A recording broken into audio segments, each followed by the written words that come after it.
Person with Disability Sports Conference. Kita ada lebih kurang 200 peserta daripada Malaysia, seluruh Malaysia, kementerian yang berbeza dan juga participants dari ASEAN.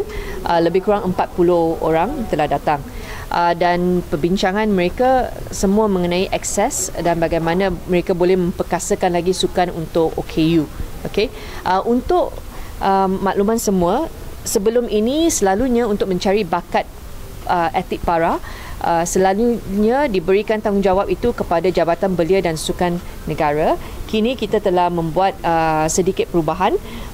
Tanggungjawab itu sekarang kembali ke Majlis Sukan Negara, MSN, yang akan pergi mencari bakat dan membantu untuk memperkasakan bakat tersebut untuk sukan-sukan para kita lah.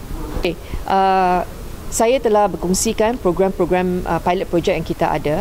Untuk mencari bakat ini, kita kena faham apa kekangan dan masalah sedia ada.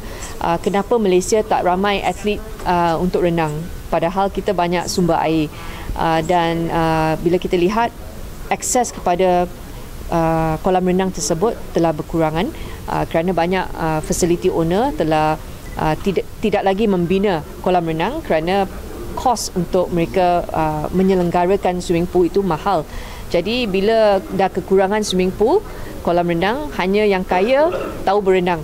Bila hanya yang kaya tahu berenang, kita hanya dapat bakat top T20, T20%. 80% bakat tak tahu.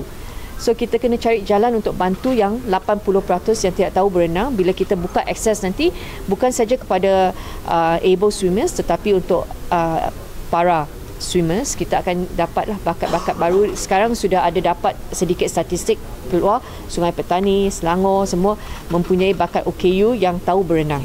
Hasrat kita supaya kita boleh memperkasakan lagi lah sukan renang untuk OKU. Itu sebab dalam pilot project kita untuk kelas renang, kita dapat dana daripada Decathlon, dia sponsor baju renang, Allianz Insurance, kemudiannya Post Malaysia juga bantu. Bila kita ada swasta masuk untuk bantu, kos itu kita boleh kurangkan dan kita boleh memberikan manfaat ini kepada lebih ramai lagi peserta. Hasrat saya satu hari nanti setiap pelajar yang masuk sekolah tahu berenang. Itu hasrat kita kerana kita banyak sumber air. Dan setiap cuti sekolah kita memang akan baca kanak-kanak lemas.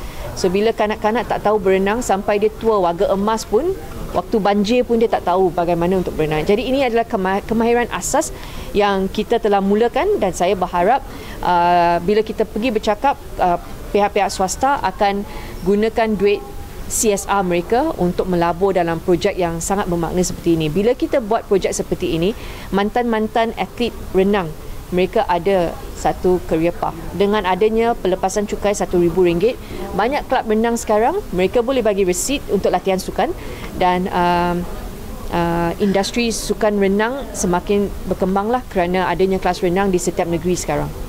Memang kalau kita lihat populasi OKU, sepatutnya 15% daripada jumlah populasi. Tetapi berdasarkan yang berdaftar yang mempunyai kad OKU hanya 2.2%. Okey, tak cukup. Mungkin stigma ataupun mungkin mereka rasa tak payahlah pergi berdaftar. Bila kita tak cukup yang berdaftar, sukarlah untuk kita cari bakat.